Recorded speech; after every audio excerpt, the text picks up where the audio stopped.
তাহলে এখন কত নম্বর করবো? 16 নম্বরটা। কত নম্বর? 16। এটাও কিন্তু অপনয়ন, তাই না? তাহলে প্রথমে কি লিখতে হয়? প্রদত্ত সমীকরণ দ্বয় লিখতে হয়। কি লিখতে হয়? প্রদত্ত সমীকরণ দ্বয় লিখতে হয়।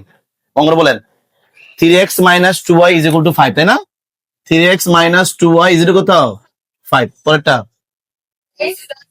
হ্যাঁ 2x + 3y = কত?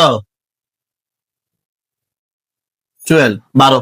ঠিক আছে, বড় দেখাই আমি এটাকে সমীকরণ কি ধরবো? 1 ধরবো। এটা সমীকরণ কি ধরবো? 2 ধরবো। এটা সমীকরণকে 1 ধরবো, এটা সমীকরণ কি ধরবো? 2 ধরবো। এতটুকু ক্লিয়ার কিনা? তারপর কি বলছিলাম, হয় x কে টার্গেট করবেন, না হলে কি y কে টার্গেট করবো। ঠিক আছে, এখন আমি কাকে টার্গেট করবো? y কে। কাকে টার্গেট করবো? তাহলে এখানে আছে 2y, এখানে আছে 3y। আগে কি আছে দেখার দরকার নেই, আগে কি আছে দেখার দরকার নাই। এখন দেখেন তো, আমি যদি এখানে 3 দিয়ে গুণ করি, 3 দুগুণে 6, এখানে 2 দিয়ে গুণ করে কত আসবে? 3 দুগুণে কত আসবে? 6 আসবে না? তো সমীকরণ 1 কে কত গুণ করতে হবে? 3 দ্বারা। সমীকরণ 2 কে 2 দ্বারা। এতটুকু বুঝতে পারতেছি কিনা?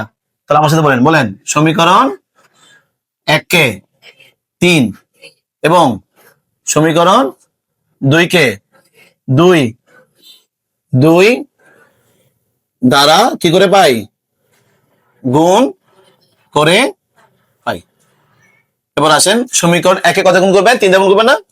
3 দিয়ে গুণ করলে 3 3 9 মাইনাস 3 দিয়ে গুণ 3 দুগুণে কত? 6 = 3 দিয়ে গুণ 3 5 15। সমীকরণ কত? 3। সমীকরণ কত নাম্বার? 3। সমীকরণ 2 কে 2 দ্বারা 2 দিয়ে গুণ করলে 2 দুগুণে 4 প্লাস প্লাস 2 দিয়ে গুণ করলে 3 দুগুণে 6 হয়। 12 কে 2 দিয়ে গুণ করলে 12 দুগুণে কত? 24। কত? 4। তাই এই আমি সমীকরণ 1 কে 3 দিয়ে গুণ করছি, সমীকরণ 2 কে 2 দিয়ে গুণ করছি, গুণ করে এটা পাইছি না? এবার হচ্ছে যে ওই সমীকরণে খেলা। সমীকরণ দেখেন তো, এখানে 6 এর আগে আছে মাইনাস, এখানে 6 এর আছে কি প্লাস। তাহলে মাইনাসে প্লাস থাকবে, দেখেন মাইনাস প্লাস থাকলে কি করতে হবে? যোগ করতে হবে। কি করতে হবে স্যার, এটা বুঝছেন কিনা? এইটাই হচ্ছে এই অঙ্কের মূল জায়গা। বুঝতে পারছি কিনা? তাহলে সমীকরণ 3 আছে কি করবো? যোগ করবো না?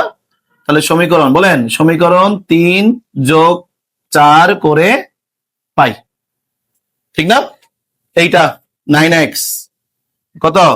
-6y, ঠিক আছে, প্লাস 4x প্লাস কত? 6y। স্যার বুঝতেছি, 15 প্লাস কত? 24। তাহলে এইটা যোগ এইটা = 15 যোগ কত? 24। ঠিক আছে কিনা? এবার ক্যালকুলেশন করেন তো।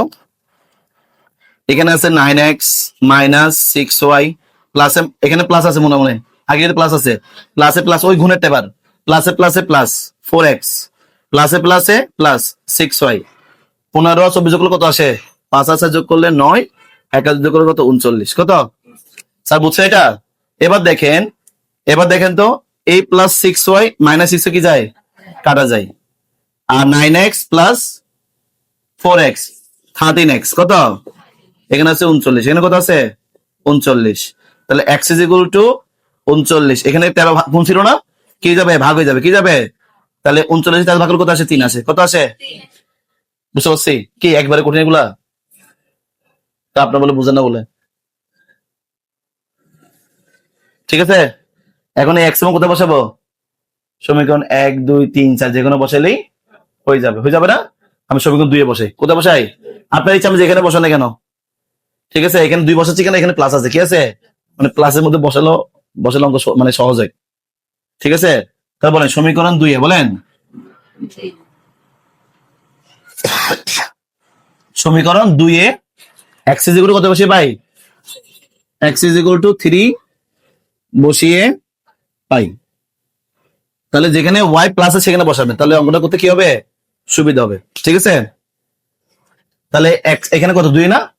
2 × x, তো 2 × x এর মান কত পাইছি আমরা? কত পাইছি? 3। তো 2 × x মানে 3 প্লাস 3y কত? 12 না? 3 দুগুণে 6, 3y কত? 12। এখানে আছে 3y, এখানে আছে 12। এই প্লাস 6টা কি যাবে? -6 হয়ে যাবে না? তাহলে 3y 12 থেকে 6 গেলে 6, y = এখানে 6 ছিল, এখানে ছিল 3 গুণ কি যাবে? ভাগ হয়ে যাবে। কি যাবে? সুতরাং y মান কত? কত? একইভাবে এই জিনিসটা এই এক্স এর মানটা আপনি সমীকরণ 1-এ বসান, 3-এ বসান, 4-এ বসান না কেন, মান কি আসবে? সেম। এটা হয়েছে কিনা শুদ্ধ পরীক্ষা করি, কি করি? শুদ্ধ বের করবো না? তাহলে নির্ণয় সমীকরণ, নির্ণয় কি এটা? শুধু পরে করতেছি, দেখো নির্ণয় ও সমাধান। নির্ণয় কি? সমাধান। প্রথমে কি লিখবা? এক্স কমা ওয়াই। এই এক্স হচ্ছে ভুজ, ওয়াই হচ্ছে কি? কোটি। ভুজ কত আছে? 3। কত আছে? 3। ওয়াই কত আছে? 2। বুঝছো এটা? কাঙ্ক্ষিত আনসার। শুধু পরীক্ষা করি, কি করি বলো? সমীকরণ 1-এ করবো, 2-এ করবো, 3-এ করবো, 4-এ করবো? 2-এ করবা? 4-এ করি। কোথায় করি? এই 4-এর মাধ্যমে শুধু পরীক্ষা করি। লেফট হ্যান্ড কত? এটা না? তারপর এটা না? 4 ইন্টু এক্স, এক্স এর মান কত? তা 3-4 12। ওয়াই মান কত? 2। আমার কত? তো 2 6 দুগুণে 12। 12 বছর করে কত? 24 আসে না? তোমার অঙ্কটা হয়েছে। শুদ্ধ পরীক্ষা ক্লাস 7-এ শিখে আসছেন। ক্লাস 7-এ শুদ্ধ পরীক্ষা ছিল, এখন আর দেখা লাগবে না। এতটুকু বুঝতে পারছি?